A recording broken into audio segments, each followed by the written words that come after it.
Vendre, entreprendre, produire, manager, innover. Être chef d'entreprise, c'est un métier exigeant. Le réseau du Journal des entreprises est un compagnon de travail qui met la force de son équipe de journalistes au service de votre entreprise. Destiné aux dirigeants et cadres, le Journal des entreprises est proche, utile, positif, crédible, sur le papier comme sur le net. Le Journal des entreprises est d'abord un journal de proximité qui donne à ses lecteurs des repères sur leur environnement proche. Et dans un monde de plus en plus mouvant, l'information est cruciale. Le Journal des entreprises apporte un regard précis et pertinent sur l'économie et les entreprises locales parce qu'il est en permanence au cœur des entreprises pour suivre leur actualité. Et puis, les dirigeants, les décideurs, tous vos interlocuteurs s'expriment dans le Journal des entreprises. C'est un véritable atout pour assurer une veille, rester à l'affût des opportunités et comprendre les tendances.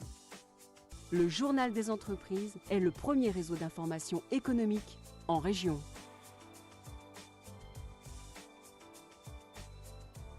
Des opportunités d'emploi et c'est bien sûr la deuxième. Votre business, c'est très bientôt. Eh bien, au sommaire, nous aurons beaucoup d'infos, d'actualités, bien sûr. Au titre économie, le Togo lève 7,8 milliards de francs CFA sur le marché financier régional de l'Union monétaire ouest-africaine. Et ceci nous relancerait forcément sur le dossier du climat des affaires au Togo. Eh bien, nous parlerons également dans cette édition du Salon international autour de l'entrepreneuriat féminin et qui s'annonce à Lomé. Et très bientôt, le CCIT et les provinces chinoises de Shandong annoncent un partenariat économique dans plusieurs secteurs. Et enfin, nous irons sur un dossier qui s'ouvre sur la résilience des populations et le développement des activités génératrices de revenus. Un petit tour du côté de la régie et le développement vient juste après.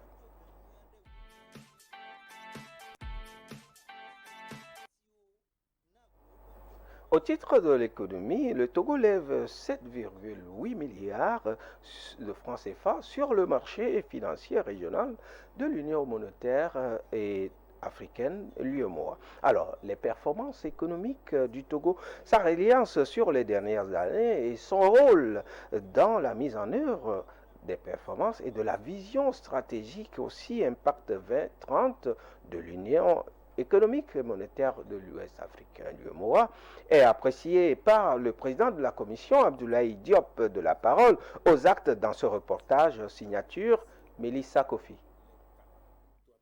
L'Union économique et monétaire ouest africaine UEMOA a évoqué les progrès réalisés par le Togo en matière de gouvernance économique régionale, d'amélioration des infrastructures et de mise en œuvre de réformes communautaires. Ainsi, le Togo a retenu 7,8 milliards de francs CFA à l'issue de sa sortie bouclée cette semaine sur le marché financier régional de l'Union monétaire ouest africaine. Au moins d'une émission simultanée d'obligations assimilables du Trésor OAT, le pays rechercha 15 milliards de francs CFA. Cette opération a suscité l'intérêt de 13 investisseurs pour des soumissions culminant à 17,8 milliards de francs CFA, soit un taux de couverture de 119,01 selon le compte rendu de l'agence UEMOA Titres. Les fonds mobilisés proviennent d'obligations assimilables du Trésor OAT assorties de maturité de 3 et 5 ans avec des taux d'intérêt respectifs de 6,25 et 6,50%. Ces nouvelles ressources seront destinées au financement du budget national pour l'exercice 2025 qui s'établit à 2 397 milliards de francs CFA. Avec cette nouvelle opération, le pays engrange au total 121,5 milliards de francs CFA sur un objectif annuel de 332 milliards de francs CFA.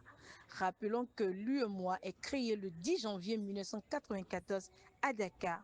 L'institution constituée initialement de 7 États Bénin, Burkina Faso, Côte d'Ivoire, Mali, Niger, Sénégal, Togo et rejointe par la Guinée-Bissau en 1997 a été mise en place pour relever des défis communs dans un souci de solidarité régionale. Eh bien, merci à toute la régie. Et dans un engagement solidaire, le ministère du Commerce et de l'Artisanat et de la consommation locale et la commission de l'UEMOA entendent renforcer les capacités des différents acteurs et les accompagner à mieux cerner les enjeux de la protection des consommateurs tant au niveau national que communautaire et en organisant un atelier à Lomé, la promotion d'un environnement économique sain, équilibré et équitable aussi pour et où les droits des consommateurs sont garantis et les abus sanctionnés témoignent de cette ambition forte et de constat et de hisser le Togo au rang des nations où la protection du consommateur demeure une exigence fondamentale. Nous ferons un tour du côté du ministère du Commerce, de l'Artisanat et de la Consommation locale et pour avoir la réaction de quelques participants à cet atelier. Ce qu'on doit retenir à la fin, c'est vrai qu'on est à la fin de la première journée, mais ce sera de pouvoir faire un plaidoyer pour que cette directive puisse être transposée, pour qu'on puisse lui donner une force contraignante dans notre pays. Parce que c'est une directive, en tant que directive, elle ne peut pas s'appliquer directement dans les États, il faut qu'on puisse la transposer. Donc, je crois que l'un des points sur lesquels nous mettrons l'accent à la fin de cet atelier, c'est qu'un plaidoyer puisse être fait pour que la directive puisse être transposée dans notre réglementation nationale. Tous les corps de métier qui ont été invités ont quand même quelque chose à voir avec la protection des consommateurs. Les hommes de médias, les magistrats, beaucoup de personnes qui sont impliquées dans la protection des consommateurs. Et je crois que chacun, à son niveau, a une action à mener pour que cette directive puisse être transposée.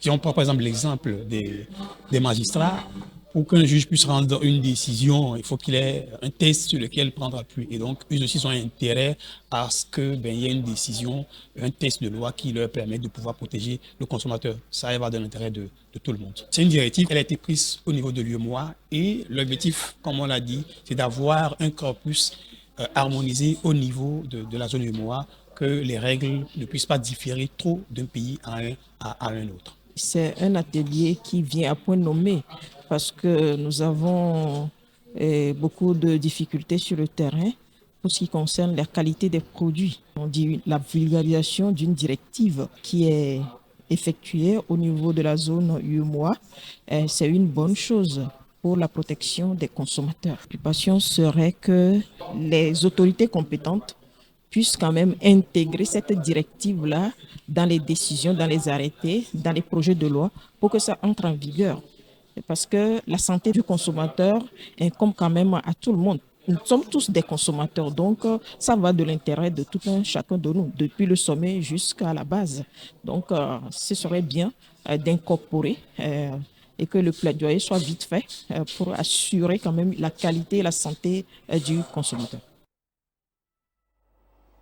Et c'est dans cette continuité que le gouvernement togolais œuvre sans relâche et agissant dans la vision éclairée et l'engagement résolu de son Excellence Faure Issoizemna Gnassingbé, président de la République, et qui place le bien-être des citoyens au cœur des priorités nationales. Toute la transition et on revient sur un sujet de l'UEMOA.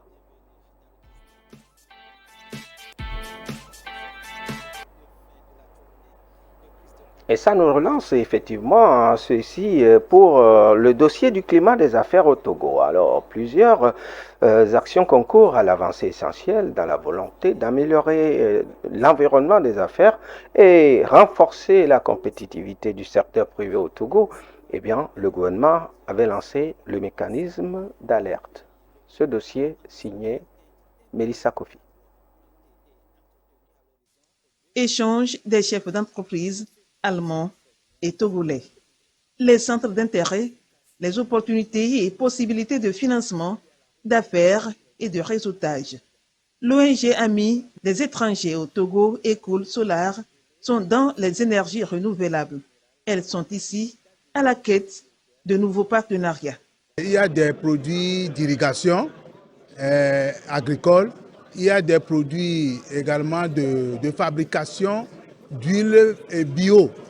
Et ils fabriquent également des produits, des composts pour l'agriculture et aussi des aliments pour les animaux. C'est un domaine de prédilection dans mon organisation.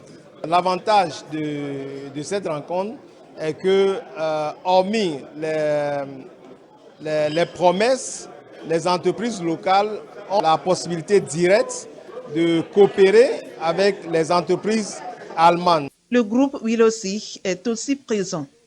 C'est l'un des fournisseurs mondiaux de pompes et de systèmes de pompage pour les bâtiments, la gestion de l'eau et l'industrie. L'amélioration continue du climat des affaires, la paix et la sécurité, des facteurs qui incitent l'Allemagne à coopérer avec le Togo.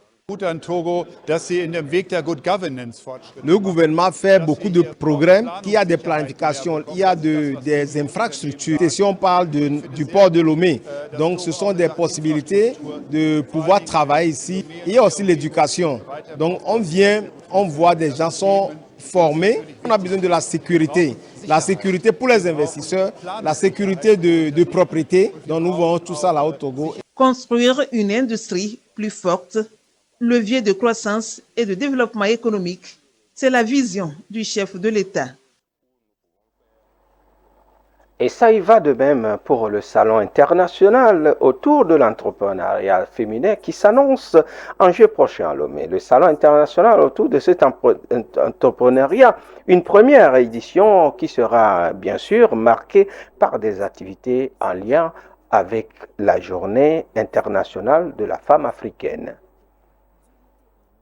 Nous parlons de l'entrepreneuriat féminin.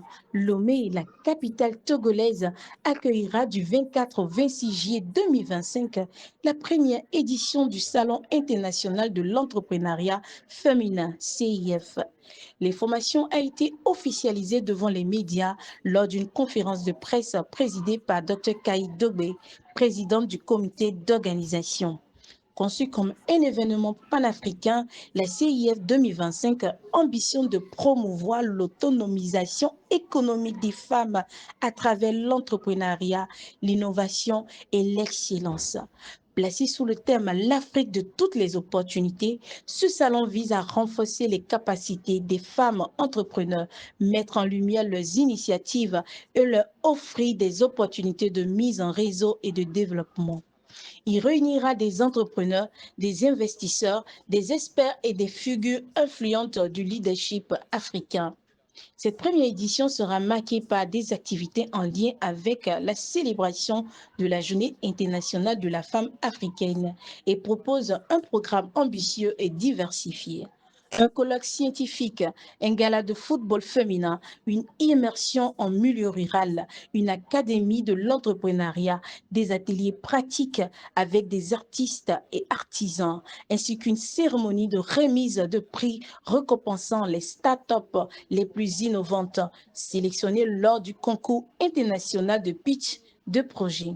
Le Togo, pays hors du CIF 2025, se positionne comme un modèle en matière d'inclusion financière et d'égalité des sexes, affichant un taux record de 85,72% d'inclusion financière, le plus élevé de l'espace UEMOA.